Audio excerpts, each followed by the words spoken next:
मैं अभिलाष शेखावत हूँ, नामा विधानसभा क्षेत्र से बहुजन समाज पार्टी का प्रत्याशी। हम लोग आज आपके बीच में ये फिल्म लेकर आए हैं ताकि आप मुझे और अपनी पार्टी बहुजन समाज पार्टी को बेहतर तरीके से समझ सकें। डॉक्टर भीमराव अंबेडकर साहब एक ऐतिहासिक व्यक्ति थे। आपकी जिंदगी अपने आप में एक पैगाम है। आपने एक बार कहा था, मेरे शोषित और गरीब भाइयों, मैंने आपके लिए जो कुछ भी किया है वो बेहद मुसीबतों, अनगिनत दुखों, बेशुमार विरोधियों का मुकाबला करने के बाद किया है। ये कारवां आज जिस मकाम पर है, मैं बड़ी मुसीबतों के बाद यहां तक लाया हूं। अब आपका ये फर्ज है कि ये कारवां सदा आगे बढ़ता रहे, चाहे कितनी ही मुसीबत क्यों ना आए। यदि मेरे अनुयायी इसे आगे न बढ़ा सके तो इसे यहीं पर छोड़ दें, पर किसी भी हालत में इसे पीछे न जाने दें।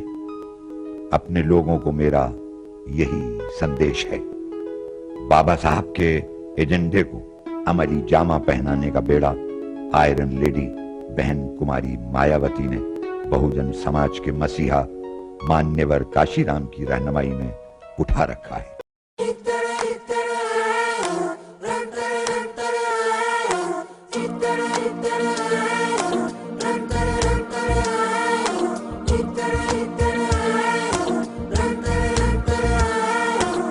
खिल उठा है ये चमन, शुरू हुआ है अब जश्न। ओ खिल उठा है ये चमन, शुरू हुआ है अब जश्न। नई मंजिलों की राह चल चली ये पवन, नई मंजिलों की राह चल चली ये पवन।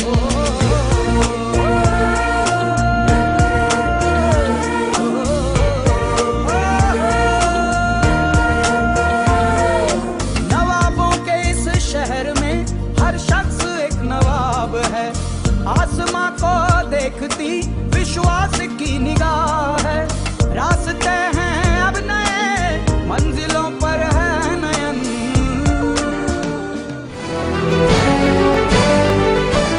उत्तर प्रदेश की सर्वजन हिताय व सर्वजन सुखाय की नीति पर आधारित बीएसपी की लोकप्रिय सरकार।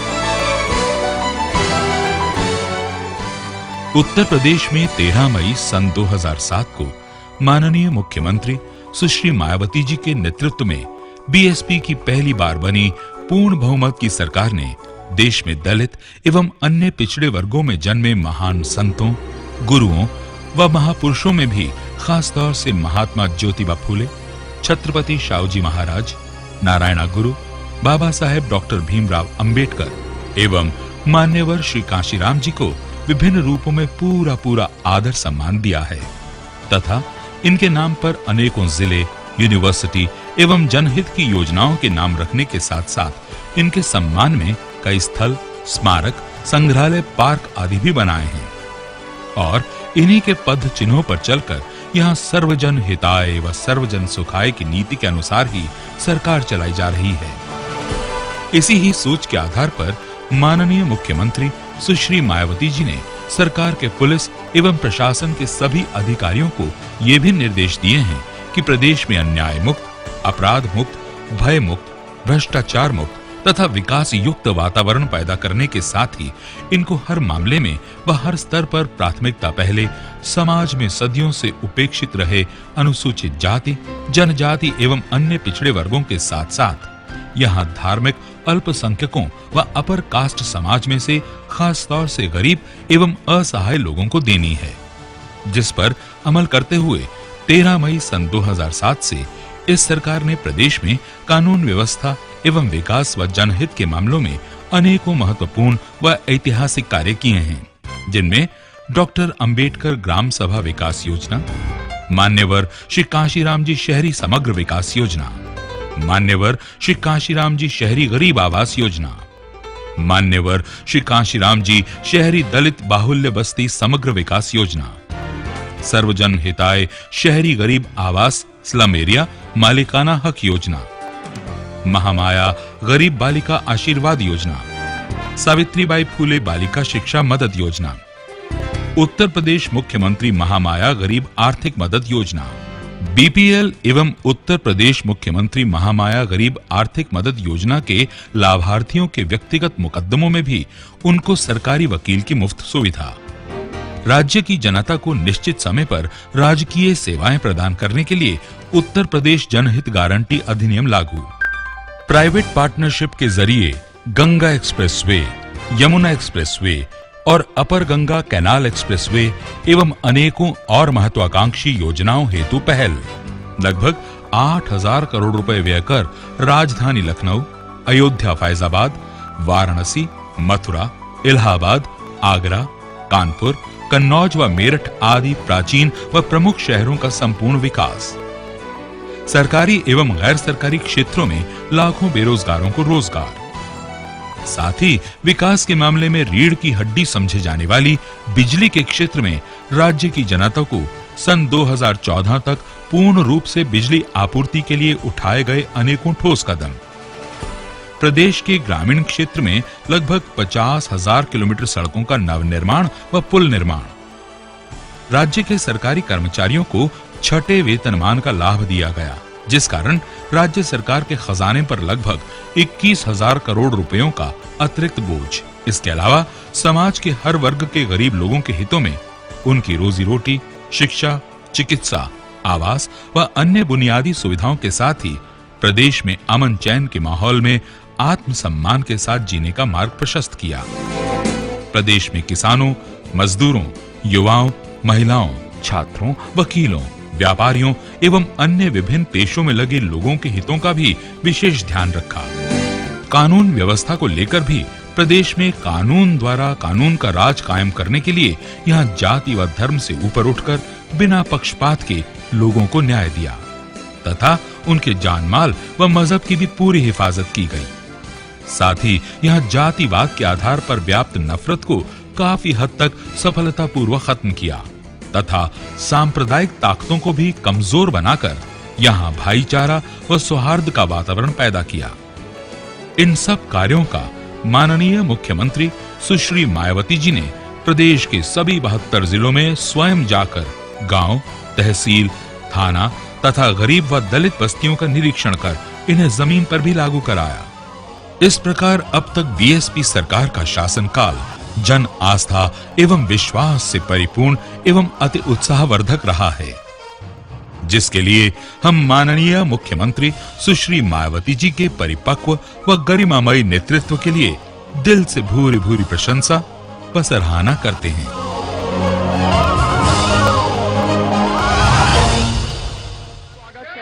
आज हम कहानी सुनाएंगे मायावती की, जो इस मुल्क की सबसे बड़ी दलित नेता है, जो इस देश के सबसे बड़े राज्य की 4 बार मुख्यमंत्री बन चुकी हैं। इस बारे में तो दो राय हो सकती है कि उन्होंने दलितों को जमीन दी या नहीं दी, लेकिन इस बारे में कोई दो राय नहीं कि उन्होंने दलितों को सारा आसमान दिया। जिनके पेट में दाना नहीं था उनको इज्जत से और स्वाभिमान से जीने का हौसला दिया। जिनके लिए रोटी से ज्यादा बड़ी चीज इज्जत थी। इस चुनाव में उनका भी सियासी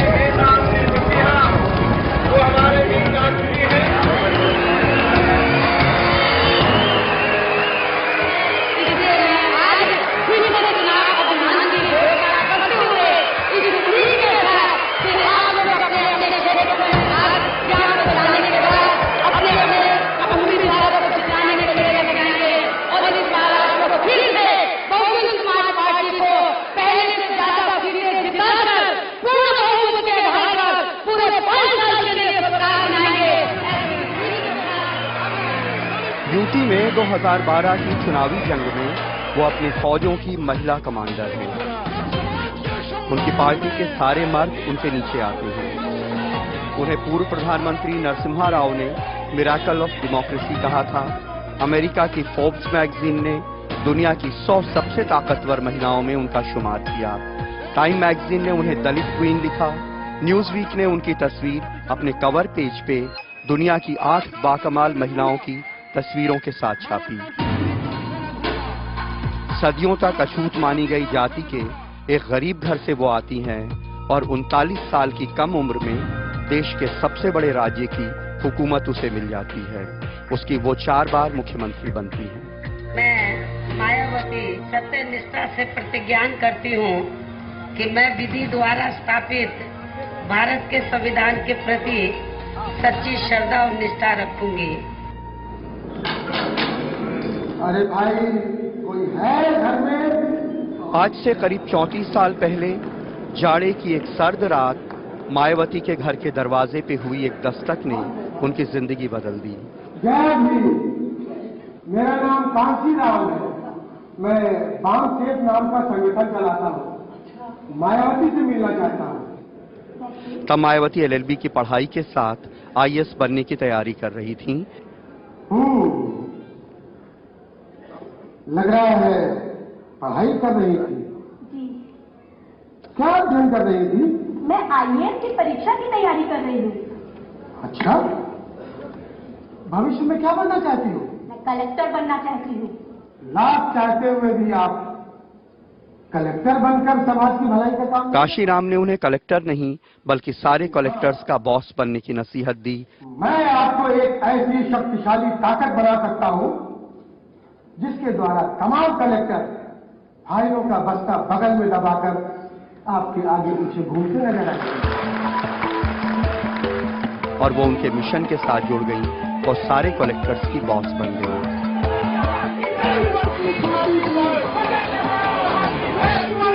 अब वो 5वीं बार यूपी पे हुकूमत करने के लिए जंग के मैदान में है।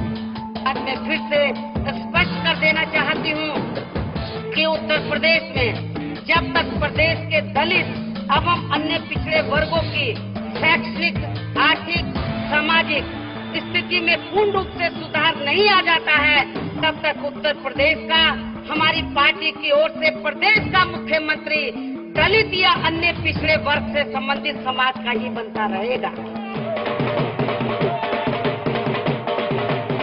यूपी में 1993 के विधानसभा चुनाव ने मायावती की जिंदगी बदल दी। ये चुनाव मुलायम सिंह ने BSP के साथ मिलकर लड़ा और समाजवादी पार्टी और BSP के गठबंधन को पूरी मेजॉरिटी मिली और उनकी सरकार बन गई। लेकिन जल्दी ही उनके रिश्ते खराब होने लगे और जून 1995 में मायावती ने मुलायम सिंह सरकार को दिया अपना समर्थन वापस ले लिया। मुलायम की सरकार गिरते ही बीजेपी ने मायावती को समर्थन दे दिया और BSP-BJP गठबंधन की सरकार में मायावती 39 साल की उम्र में मुख्यमंत्री बन गई और इसके बाद उन्होंने कभी पीछे मुड़ के नहीं देखा।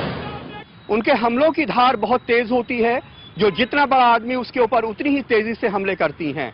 लोग कहते हैं कि बड़े बड़े नेताओं पे मायावती के हमले एक सोची समझी सियासी रणनीति का हिस्सा हैं। इससे गरीब और दलित लोगों को लड़ने का हौसला मिलता है और जो सदियों से जुल्म का शिकार रहे हैं उनमें वो जुल्म के खिलाफ बगावत का जज्बा भरती हैं।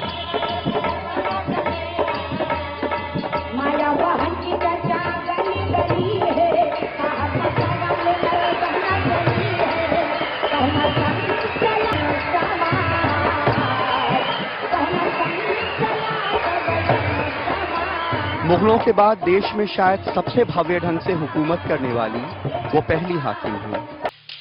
नवाबों का लखनऊ कुछ यूं दिखता था, लेकिन मायावती ने शहर की स्काईलाइन बदल दी। लाल पत्थरों का ऐसा इस्तेमाल शायद ही मुगलों के बाद कभी हुआ हो। दलित महापुरुषों के आलीशान स्मारक बनाए उन्होंने जो मीलों में फैले हुए हैं।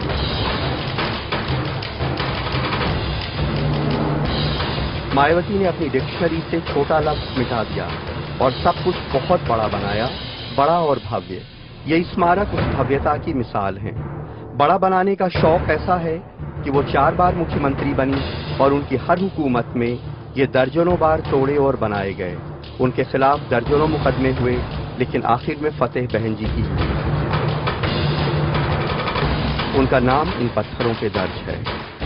इन पत्थरों पे दर्ज मायावती का नाम अमर हो चुका है। शायद सदियों बाद भी मुगलों की तरह लोग ये कहेंगे कि सदियों पहले एक दलित मल्लिका थी जिसने अपने जोरे बाजू से यहां बार बार हुकूमत की और जिसकी पलकों के इशारे पे ऐसी अजीमुशान इमारतें उगा करती थीं। उनकी इमारतों की तरह उनके हौसले भी फौलादी हैं। अब पूरे देश के अंदर बहुत बड़ा परिवर्तन आने वाला है। अब जरूर वो एक ऐसी महिला हैं जिनकी मर्दानगी के किस्से मर्दों में जोश भरते हैं। हमलावर पे वे उससे कई गुना ज्यादा ताकत से हमला करती हैं। एक रैली में उन्होंने 1000 के नोटों की माला पहनी जो पूरे मुल्क के मीडिया की सुर्खियां बनी। लोगों ने अंदाज लगाया कि माला में 5 करोड़ रुपए थे। अपोजिशन ने उन पे हमला कर दिया। मायावती ने फौरन ही टीवी वालों को बुलाया और उसी तरह की नोटों की दूसरी माला पहन के पूरी दुनिया में उसका लाइव टेलीकास्ट कराया। इलेक्शन कमीशन ने उनके हाथी के बूतों को ढकने का हुक्म दिया तो उन्होंने कमीशन पे हमला कर दिया। जो मुख्य चुनाव आयोग ने फैसला लिया है उससे आप लोग बहुत ज्यादा दुखी हैं और बहुत ज्यादा गुस्से में भी हैं। उससे आप लोग बहुत ज्यादा दुखी हैं और बहुत ज्यादा गुस्से में भी हैं और अपने इस दुख व गुस्से का जवाब अब आप लोगों को इस चुनाव में इस बात को ध्यान में रखकर अर्थात खुला हाथी लाख का और ढका हाथी 1.25 लाख का। काशी राम श्री भीम राम के नाम को अमर बनाया है। सब बातें अच्छी लगती बहन जी की, बहुत बढ़िया भाषण देती हैं, बड़े प्रेम से बोलती हैं। जो जनता को दुखी गरीब को पहचानती हैं तो इसीलिए अच्छी लगती हैं। हम लोग तो बलिया के रहने वाले हैं। बलिया से बहन जी के बहुत हम लोग चाहते हैं। लखनऊ में 20 साल से रह रहे, पर लखनऊ में बहन जी के हम लोग चाहते हैं। बहन जी की हम लोग जो है उनके लिए तरक्की दुआएं मांगते रहते हैं।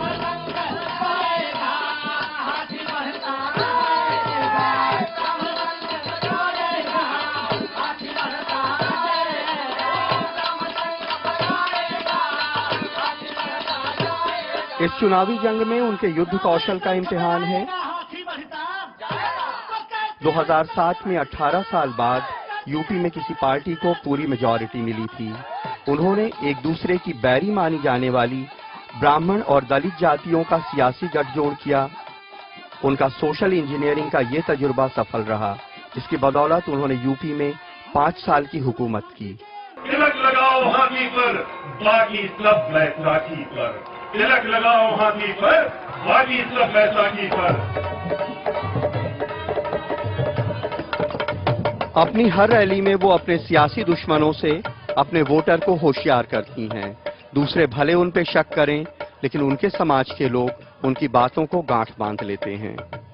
यदि आप लोगों की लापरवाही व नासमझी के कारण किसी कारणवश प्रदेश में समाजवादी पार्टी जहां सत्ता में आ जाती है तो फिर प्रदेश में सर्व समाज में से गरीब व शरीफ लोगों का तथा व्यापारियों का भी सपा के गुंडों, बदमाशों व माफियाओं के सामने जीना बहुत ज्यादा मुश्किल हो जाएगा। यदि किन्हीं कारणवश लगभग 22 वर्षों से सत्ता की भूखी चली आ रही कांग्रेस पार्टी यहाँ सत्ता में आ जाती है तो फिर प्रदेश में कांग्रेस पार्टी के पुराने 40 वर्षों के राज की तरह ही यहाँ फिर से गरीब व बेरोजगार लोगों को दूसरे प्रदेशों में पलायन होना शुरू हो जाएगा।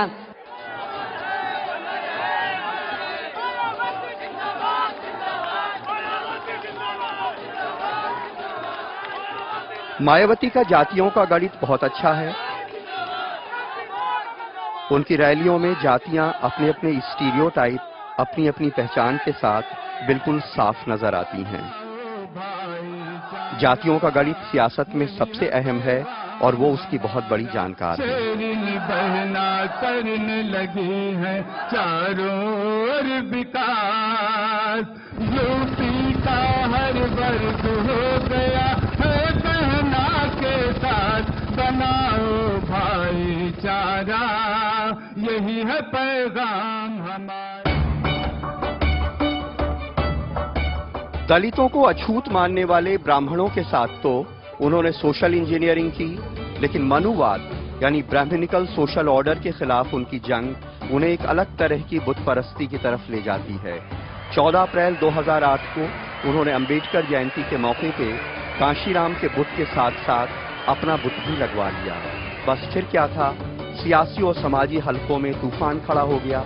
लोग जिस कौम की छाया से बचते थे, उसी कौम की एक औरत कांसे के बुत में ढल के चौराहे पे खड़ी थी। जिस देश में शंकर, पार्वती, रामकृष्ण के बुत लगा करते थे, वहीं हजारों साल के जुल्म के खिलाफ एक दलित औरत का बुत अपनी कौम की बगावत की फतेह का ऐलान कर रहा था। इस मुल्क की तारीख का पहिया अचानक 360 डिग्री घूम गया था। बहुत लोग कह रहे थे कि कोई चीफ मिनिस्टर जीते जी सरकारी जमीन पे सरकारी पैसे से अपने आप अपना बुत कैसे लगवा सकता है। वो इसका कुछ यूं जवाब देती है।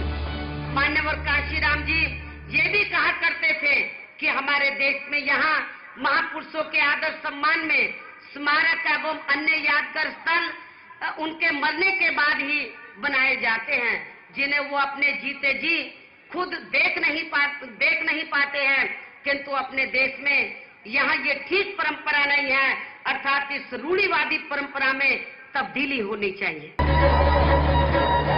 मायावती ने इस मुल्क की सियासत का चेहरा बदल दिया।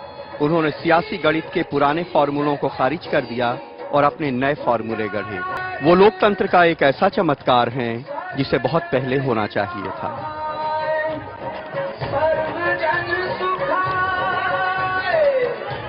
बहुजन समाज पार्टी राजस्थान के लिए नई नहीं है। संघर्ष कई वर्षों से चल रहा था, लेकिन चर्चा में बहुजन समाज पार्टी 1999 के विधानसभा चुनाव में आई, जब 2 विधानसभा सीटों पर हमारे उम्मीदवार जीते।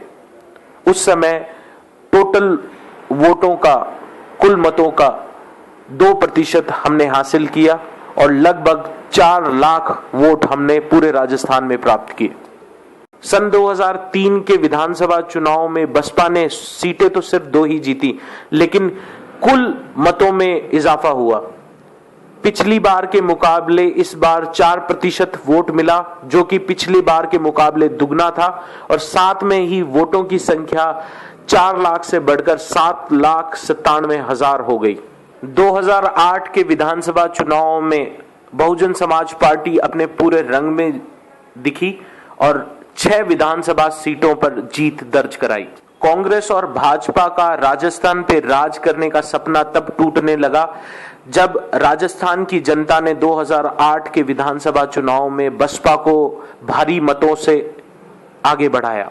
भाजपा के वोटों की संख्या 2008 में 2003 के मुकाबले 6% घटी।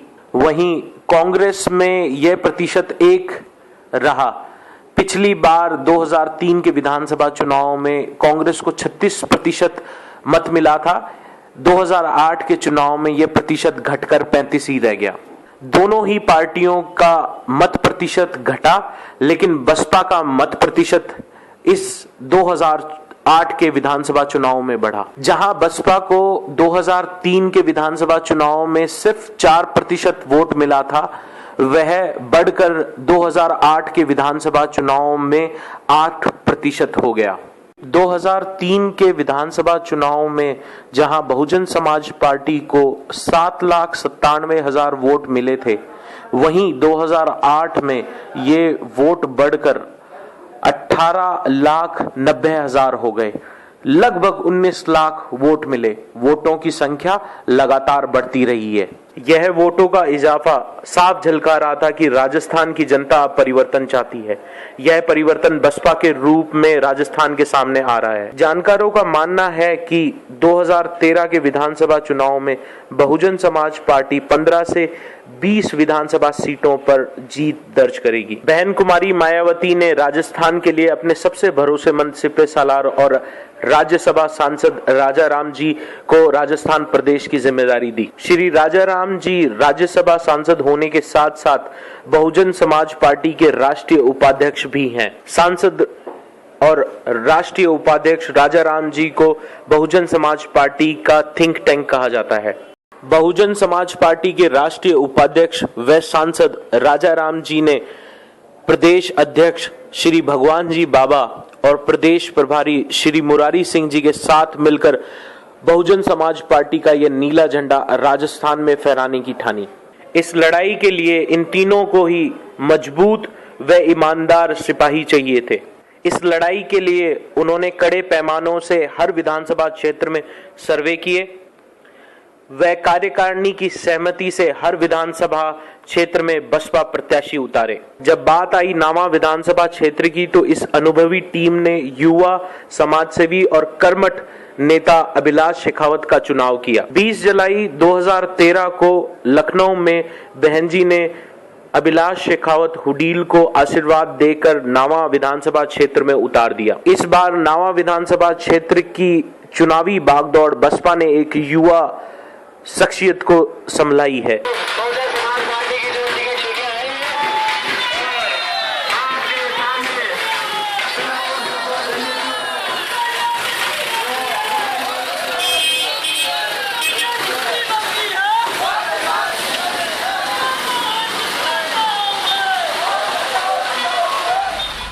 लोग कहते हैं कि अभिलाष जी ने बहुत छोटी सी उम्र में ही काम करना शुरू कर दिया था, तो इस बात में कितनी सच्चाई है? तो आइए अभिलाष जी से पूछते हैं कि अभिलाष जी ने अपने कार्यों की शुरुआत कब और कैसे की।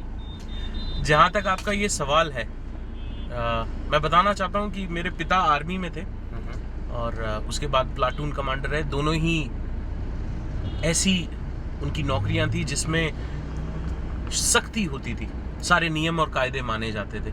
उसी वजह से वो नियम और कायदे हम पे भी लगे। मैं 9वीं क्लास से नौकरी करने लग गया था। 9वीं क्लास पास करके मैं जब 10वीं में आया था तो 2 महीने की छुट्टियां हुई थी। उसमें मैंने सबसे पहली मेरी नौकरी की थी और वह नौकरी एक फैक्ट्री में लोडिंग अनलोडिंग का काम था। ट्रक में हम सामान लोड करते थे और सामान उतारते थे। उसके बाद हर गर्मियों की छुट्टियों में काम किया, 2-2 महीने 3-3 महीने हमने काम किया और धीरे धीरे वो हमारी आदत में आ गया। मैंने ग्रेजुएशन की लेकिन प्राइवेट किया मैंने और कोशिश ये की कि अपने उस कॉलेज में जाने के समय को किसी तरह नौकरी करके अपना अनुभव बढ़ाया जाए। कई जगह काम किया, पार्किंग का काम किया है मैंने रेस्टोरेंट में वेटर के तौर पे काम किया।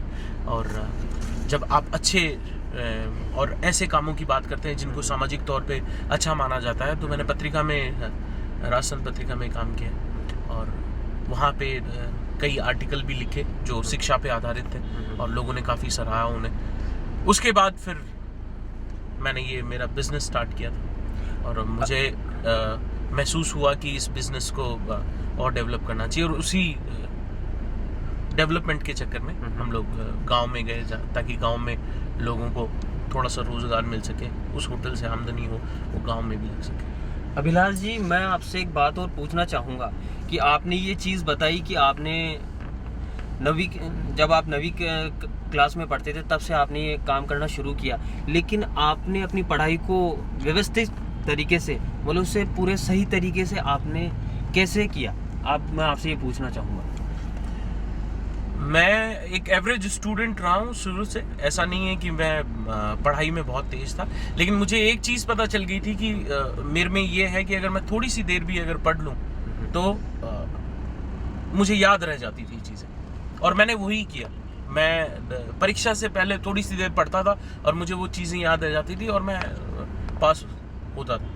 मैंने मेरी ग्रेजुएशन राजस्थान यूनिवर्सिटी से की है, बीकॉम किया।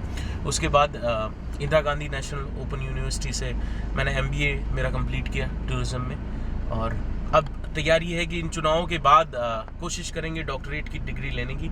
अगर हिम्मत रही और समय ने साथ दिया तो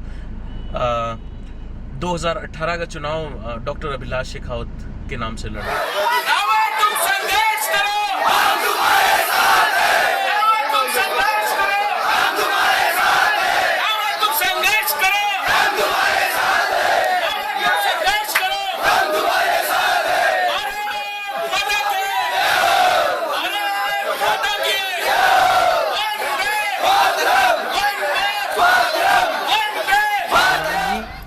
आपके सबसे ज़्यादा युवा कार्यकर्ता हैं, आप युवा कार्यकर्ताओं के योगदान के बारे में क्या बताना चाहेंगे हमें? मैं आपको ये चीज़ बताना चाहता हूँ कि मैं मानता हूँ कि युवा सबसे ज़्यादा मेरे साथ लगे हुए हैं, लेकिन हर उम्र के व्यक्ति, हर उम्र के लोग हमारे साथ लगे हुए हैं। महिलाएं भी हैं जिनमें, हर जाति के लोग हैं, हर 36 कौम के लोग हमारे साथ जुड़े हुए हैं जो सहयोग कर रहे हैं कि ये बदलाव आए। और मैं आपको सबसे बड़ी चीज बताना चाहता हूं कि बुजुर्ग के बिना युवा कुछ नहीं कर सकता और युवा के बिना बुजुर्ग कुछ नहीं कर सकता। जिस तरह युवा, मेरा ये मानना है कि युवा जो होता है वो एक शरीर है और बुजुर्ग व्यक्ति दिमाग है। अगर दिमाग अच्छा सोचेगा तो शरीर अच्छा काम करेगा, और शरीर काम करना बंद कर दे, सिर्फ सोचते रहें तो भी बात नहीं बनेगी, और सिर्फ काम करते रहें बिना सोचे ये भी नहीं चलेगा। तो युवाओं और बुजुर्गों को दोनों को ही साथ होके ये बदलाव लाना पड़ेगा। और मुझे लगता है कि युवा और बुजुर्ग दोनों ही हमारे साथ, हमारी कंधे से कंधा मिला के हमें मजबूत करने के लिए, पार्टी को मजबूत करने के लिए काम कर रहे हैं। जी, एक सवाल मेरा और भी है, मैं ये पूछना चाहूँगा अभिलाष जी से, क्योंकि आजकल राजनीतिक पार्टियों में जातिवाद को बढ़ावा दिया जा रहा है, क्या वो भी कोई जाति विशेष से प्रेरित है? किसी भी एक जाति से चुनाव नहीं जीता जा सकता। मेरा ये सोचना है कि एक जाति कभी चुनाव नहीं जीता सकती। चुनाव जीता जाता है 36 कौम के वोट पाकर, उसमें हर जाति का, हर समाज का व्यक्ति वोट देता है। मैं राजपूत हूँ, ब्राह्मण समाज में भी दोस्त हैं, SC ST समाज में भी दोस्त हैं, हर समाज में मेरे दोस्त हैं। और मैं आपको ये बताना चाहता हूँ कि मैं घर से सिर्फ नाश्ता करके निकलता हूँ, दोपहर का खाना और रात का खाना मैं लोगों के घर पे करता हूँ। तो वो लोग SC समाज के भी हैं, ST समाज के भी हैं, जाट भाई भी हैं, राजपूत भाई भी हैं, सबके यहाँ नाश्ता करता हूँ। और मैं आपको सिर्फ ये चीज़ बताना चाहता हूँ कि जो लोग मुझे जानते हैं और जो लोग मेरे घर पे गए हैं, उन्होंने ये चीज़ महसूस की है कि मैं मेरे कार्यकर्ताओं के साथ एक थाली में बैठ के खाना खाता हूँ। उन्हें भी मजबूती मिलती है कि जो छुआछूत वाली भावना है वो अब खत्म हो रही है, और कम से कम एक व्यक्ति तो है जो छुआछूत की भावना नहीं मानता है। तो मेरे हिसाब से एक जाति को लेके कभी चुनाव नहीं लड़ा जा सकता, पूरा समाज होना चाहिए, तभी चुनाव जीता जाए। जरूरी चीज यहाँ जितने नागौर के, नावा तहसील के, खुचामन सिटी के लोग हैं, उनमें सारे युवा लगभग साथ है हमारे। किसी ने जात नहीं देखी, किसी ने धर्म नहीं देखा, और हमेशा साथ रहेंगे। किसी ने ये नहीं सोचा कि वो क्या है, सिर्फ एक साथ हो गए। वो इसलिए साथ हो गए क्योंकि कुछ ऐसा गलत हुआ है जिसने हमें शर्मसार कर दिया है, जिसने हमारे चेहरे पे कालिक पोत दी है। वो कालिक हिंदुस्तानी नहीं कर सकता।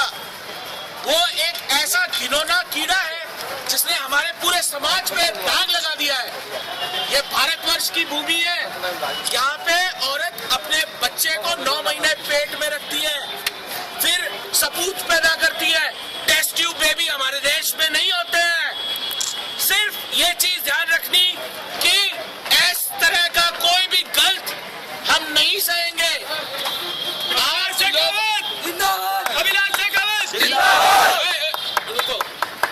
हम सबको ये चीज ध्यान रखनी है कि ये आग लगी है और इस आग को बुझाने में हमारा सहयोग होना चाहिए।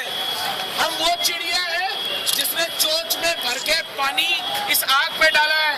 लोग हमसे पूछेंगे इससे क्या होगा, सिर्फ ये कहना कि हमारा नाम आग बुझाने वालों में है, लगाने वालों में नहीं।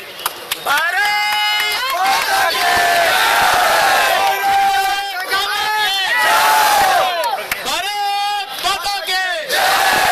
नवा विधानसभा क्षेत्र में अभी तक कांग्रेस और भाजपा ही जीतती आई है। आप अपनी पार्टी को कितना मजबूत मानते हैं? मेरे हिसाब से अभी तक नावा विधानसभा क्षेत्र में कोई भी पार्टी अच्छी तरीके से कोशिश नहीं कर पाई है, भाजपा और कांग्रेस के अलावा। मुझे लगता है इस बार हमारी पार्टी पूरी ताकत से, पूरी मेहनत से लगी हुई है। और मैं आपको बताना चाहता हूं कि कांग्रेस और भाजपा ने सिवाय नुकसान के, आर्थिक और सामाजिक नुकसान के अलावा नावा विधानसभा क्षेत्र में या नागौर में या राजस्थान में कुछ नहीं किया। आपको समझना पड़ेगा कि किस तरीके से दिन प्रतिदिन व्यवस्थाएं गिरती जा रही हैं, चाहे भाजपा हो चाहे कांग्रेस हो।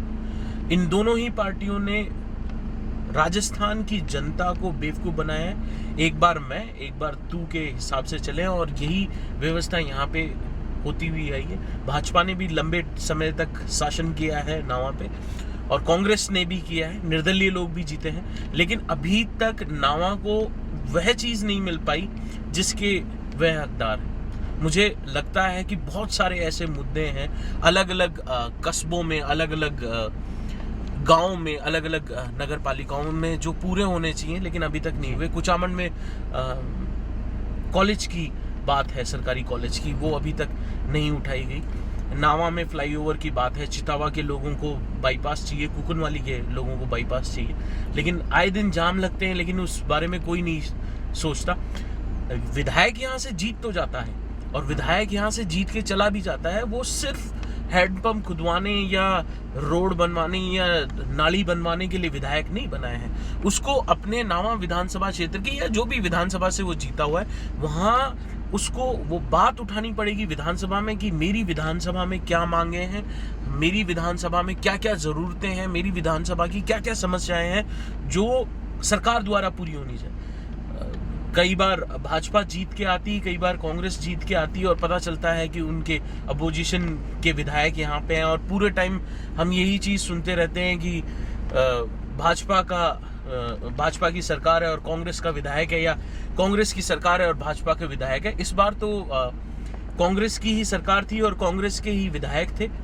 मुझे लगता है कि बहुत सारी चीज़ें ऐसी हो सकती थी जो बढ़िया तौर पे व्यवस्था बैठ सकती थी, लेकिन कोशिश नहीं की गई। सिर्फ ये कोशिश की गई कि किस तरह, अगर किसी के घर के बाहर आप टंकी लगा देते हो तो उस टंकी में पानी डालने की भी आवश्यकता है। अगर आप किसी के घर ट्यूबवेल खुदवा देते हो किसी के घर के बाहर, तो टंकी की भी व्यवस्था बिठानी पड़ेगी। एक चीज से काम नहीं चलेगा, आपको हर तरीके से व्यवस्थित तौर पे काम करना पड़ेगा। जनता के बहुत सारे, क्यों 5 चीजें जनता मांगती है सरकार से, और भाजपा और कांग्रेस से भी 5 चीजें मांगी थी: शिक्षा, चिकित्सा, सड़क, बिजली और पानी। जी, ये 5 चीजें भी अभी तक के लोग व्यवस्थित तौर पे नहीं दे पाए।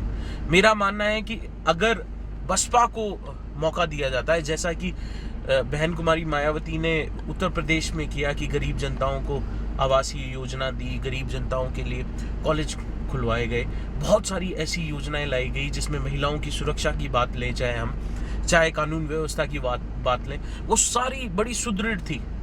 आप ये मानिए, ये चीज़ एक फैक्ट है कि जब बहन जी का वहाँ पे शासन चालू हुआ तो जितने भी गुंडे बदमाश थे उन्होंने 5 साल के लिए वहाँ से ट्रांसफर ले लिया। उत्तर प्रदेश में आपको कोई भी गुंडा बदमाश नहीं मिलेगा। और जैसे ही सत्ता चेंज हुई, अब देखिए क्या व्यवस्था बैठी, आए दिन दंगे हो रहे हैं, आए दिन लड़ाई हो रही है वहाँ पे। हमें विश्वास, मैं जनता को ये विश्वास दिलाना चाहता हूँ कि अगर वह बसपा को चुनते हैं नावा विधानसभा क्षेत्र से, यहाँ से हर तरह की गुंडागर्दी, हर तरह का भ्रष्टाचार बिल्कुल खत्म हो जाएगा। आपकी, हमारी महिलाएं, स्त्रियां, माँ बहनें सुरक्षित रहेंगी, कोई भी नाजायज चीज होने नहीं देंगे। यहाँ पे कोशिश करेंगे कि व्यवस्था बैठे, कानून आपके साथ हो, पुलिस आपके साथ हो, तभी बात बनेगी। सिर्फ वो 5 बेसिक सुविधाएं देके सरकार पल्ला नहीं झाड़ सकती, विधायक पल्ला नहीं झाड़ सकता। उनको बाकी बहुत सारे काम हैं जो करना पड़ेंगे। उस विधानसभा की बात, विधानसभा क्षेत्र की बात विधानसभा में उठानी पड़ेगी, ताकि वो जो बड़ी मांगे हैं वो पूरी हो सके। सिर्फ पानी, टंकी, नाली, चूतरे चौबारे बनाने से बात नहीं बनेगी। यहाँ घाटवा के मंच पे बैठे हुए हर युवा को, हर बच्चे को, हर बुजुर्ग को मेरी तरफ से नमस्कार। नावा के 193 गांव है, छोटी छोटी ढाणियां हैं, गांव है, और टोटल 1,80,000 किलोमीटर चल चुका हूं अभी तक नावा में, गाड़ी दौड़ा दी है मैंने, लेकिन इससे ज्यादा संगठित युवा मैंने कहीं नहीं देखा, इससे ज्यादा ऊर्जावान युवा मैंने कहीं नहीं देखा। घाटवा का युवा इतना ज्यादा संगठित है, इतना ज्यादा ताकतवर है कि वो नदी की धार मोड़ सकता है, और वही करके दिखाया। 1.5 साल से जो कमी नहीं हो रही थी वो इन्होंने 2-2.5 महीने के संघर्ष में पूरा कर दिया। और संगठित रहने से सबसे ज्यादा फायदा होता है। इंग्लिश में कहा फॉल। अगर हम साथ रहे तो हम दृढ़ खड़े रहेंगे, और जहां अलग हुए तो हम गिर जाएंगे। तो हम साथ हैं, हम खड़े रहेंगे हमेशा, और ये दिखाते रहेंगे कि हम जीत के आने के लिए काफी हैं। बहुत बहुत धन्यवाद। 2008 के राजस्थान विधानसभा चुनाव में बसपा से जीत कर आए 6 विधायक कांग्रेस में शामिल हो गए। इस बारे में मैं अभिलाष जी की राय जानना चाहता हूं। मैं आपको बताना चाहता हूं कि जिस तरह 5 उंगलियां बराबर नहीं होती, उस तरह हर व्यक्ति का व्यक्तित्व एक सा नहीं होता। हर व्यक्ति का व्यक्तित्व अलग सा होता है, और परिवार में सपूत भी होते हैं और कपूत भी होते हैं। तो अगर कोई बच्चा गलती करे, उसमें मेरे हिसाब से माता पिता की कोई जिम्मेदारी नहीं होती, उनकी कोई गलती नहीं होती। तो पार्टी माता पिता के तौर पर हमारे परिवार है, और उस परिवार में अगर कोई गलती करता है तो उसकी जिम्मेदारी मेरे हिसाब से पार्टी पे नहीं जानी चाहिए। मैं आपको ये विश्वास दिलाना चाहता हूँ कि मुझे पार्टी की रीति और नीति में दोनों में विश्वास है, और मैं ये बताना चाहता हूँ कि ये वह पार्टी है जो आगे आने वाले समय में राजस्थान और पूरे देश पे राज करेगी, क्योंकि इस पार्टी की नीतियां बिल्कुल साफ सुथरी। और मैं विश्वास दिलाना चाहता हूं कि मैं आजीवन इस पार्टी के साथ रहूंगा, और कोशिश करूंगा कि इस पार्टी को राजस्थान में नहीं पूरे देश में इसका परचम लहराए। मैं बताना चाहता हूं, मेरे बीएसपी के कार्यकर्ता मेरे जिगर के पास हैं, और ये वो लोग हैं, हो सकता है कमी है, लेकिन ये वो लोग हैं जो पूरे राजस्थान को महका देंगे। ये वो लोग हैं जो इस आसमान को नीला कर देंगे। ये वो लोग हैं जो इस हाथी को पूरे राजस्थान पे चला देंगे। इसलिए आखिरी बात अपने कार्यकर्ताओं के लिए कह के मैं अपने वाणी को विराम दूंगा। एक कार्यकर्ता कहता है, मैं कार्यकर्ता हूं और अकेला ही जीत के आने के लिए काफी हूं। मैं कार्यकर्ता हूं, अकेला ही जीत के आने के लिए काफी हूं। मैं निहत्था ही इस पूरे जमाने के लिए काफी हूं, और मेरी सच्चाई और ईमानदारी को झूठ समझने वाले लोगों, तुम्हारी नींद उड़ाने के लिए मैं काफी हूं। और सुनिए, एक छोटी सी लाइन और, तेरी नींद उड़ाने के लिए काफी हूं। अखबार हूं छोटा सा, कार्यकर्ता कह रहा है अखबार हूं छोटा सा, मेरी औकात क्या, लेकिन पूरे राजस्थान में आग लगाने के लिए काफी हूं। नावा विधानसभा क्षेत्र के लोगों को आप क्या संदेश देना चाहते हैं? देखिए, नावा विधानसभा क्षेत्र के और पूरे राजस्थान के लोग जानते हैं कि अब चुनाव बिल्कुल सामने है। मैं सिर्फ आपको ये बताना चाहता हूँ कि अब आपके बीच में लोग आ जाएंगे, बहुत बढ़िया बढ़िया प्रलोभन देने की कोशिश करेंगे। आप उनको छोड़ के ये कोशिश कीजिएगा कि आप एक सच्चे और ईमानदार व्यक्ति को चुनें। मैं ये नहीं कहता कि किसी पार्टी विशेष की बात करें, आप सच्चे और ईमानदार व्यक्ति को चुनिएगा, क्योंकि यह बहुत ज़रूरी है आप सब लोगों के लिए, हम सब लोगों के लिए। शिक्षा, चिकित्सा, सड़क, पानी, बिजली, ये तो हर सरकार की जिम्मेदारी है आपको देना, और ये आपका हक है। लेकिन मैं आपसे ये विश्वास दिलाता हूँ, आपको ये विश्वास दिलाता हूँ कि मेरा जो सबसे बड़ा मुद्दा होगा वो ये होगा कि इन 5 चीज़ों के अलावा एक गरीब व्यक्ति को वो सम्मान मिल सके, वो हक मिल सके जिसका वो हकदार है। आप नावा विधानसभा क्षेत्र में अगर मुझे वोट देते हैं तो मैं आपको सम्मान की जिंदगी दिलाने का वादा करता हूँ। वोट कीजिएगा, सपोर्ट कीजिएगा, आपके समर्थन की जरूरत है। अकेला ये जंग नहीं जीत सकता। आपने अगर मेरे कंधे मजबूत किए तो मैं आपको विश्वास दिलाता हूं कि हर एक गरीब व्यक्ति के कंधे मजबूत होंगे, और ताकत बढ़ेगी आपकी और मेरी साथ में, और साथ मिलकर लड़ेंगे सारी बुराइयों से। नावा विधानसभा में पांचोता के लिए एक रोड पड़ती है, जब आप मारोट की तरफ जाते हैं, नावा से दानपुरे होके जाती है। कल मुझे मौका मिला एक ऐसे व्यक्ति से मिलने का जो अंधा है और दुकान चला रहा है। मैं आपको बताना चाहता हूं, उस व्यक्ति ने बिस्कुट के डब्बे से महसूस करके ये बता देता है कि बिस्कुट क्या कौन सा है।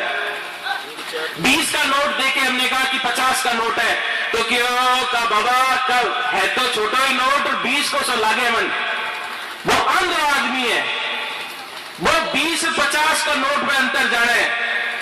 हम तो दिखे यार, हम तो सब दिख रहे हो, तो 20 को नोट और 50 को नोट को अंतर पहचानो, पार्टी को पहचानो, कौन आपके लिए क्या कर सकता है और कौन आपका भला चाहता है। अपन सब सबको साथ रहना पड़ेगा। और इसी गुजारिश के साथ आप सब लोगों को एक बार यहाँ आने के लिए धन्यवाद और जय भीम जय भारत कहकर मैं अपना स्थान ग्रहण। ये थे नावा विधानसभा क्षेत्र की बसपा प्रत्याशी अभिलाष शेखावत उडील। इन्होंने अपना बहुमूल्य समय हमें दिया और इसी के साथ इनको हार्दिक शुभकामनाएं और इनको धन्यवाद।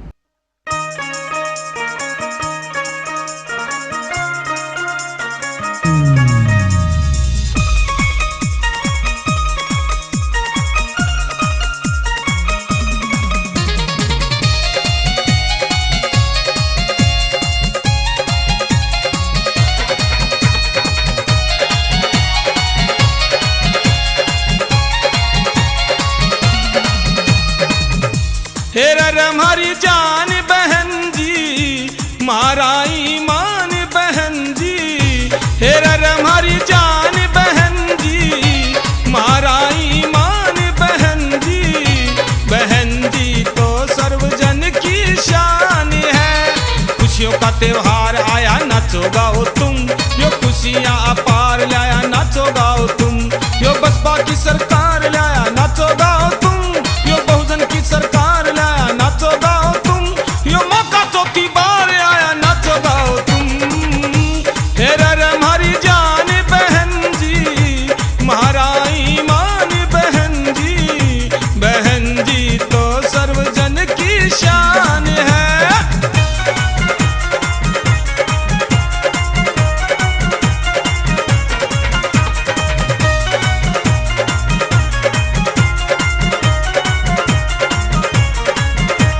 जितनी थी सब पार्टी करी फेल हाथी ने, ऐसी बनाई उनकी रेल हाथी ने। गुंडा खतर तैयार करी है जेल हाथी ने, गुंडा खतर तैयार करी है जेल हाथी ने। इन भैया का तो खूब मिलाया मेल हाथी ने। हेरर हमारी जान बहन जी, मारा ईमान बहन जी। बहन जी तो सर्वजन की शान है।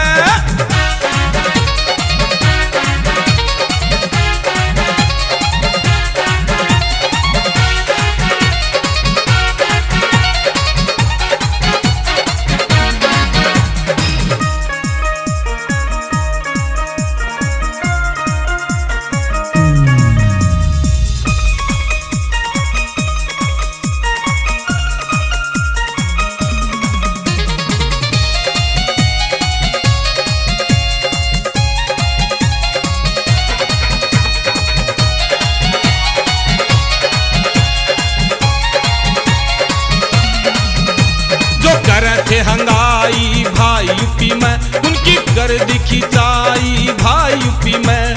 सारी को मिलाई भाई यूपी में, सारी को मिलाई भाई यूपी में। हमारी होगी मन की चाही भाई यूपी में। हेरर हमारी जान बहन जी, मारा ईमान बहन जी। बहन जी तो सर्वजन की शान है।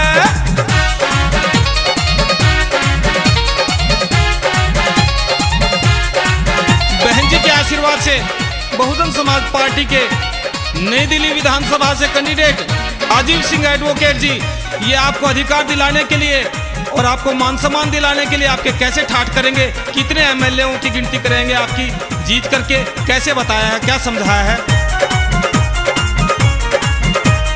राजीव सिंह जी भाइयों थारे ठाट कर देंगे, गुंडे और बदमाशा की खड़ी खाट कर देंगे। पंजे और फूल के पीले बात कर देंगे, पंजे और फूल के पीले बात कर देंगे। एमएलओ की गिनती भाइयों 60 कर देंगे। हेरर हमारी जान बहन जी, मारा ईमान बहन जी। बहन जी तो सर्वजन की शान है।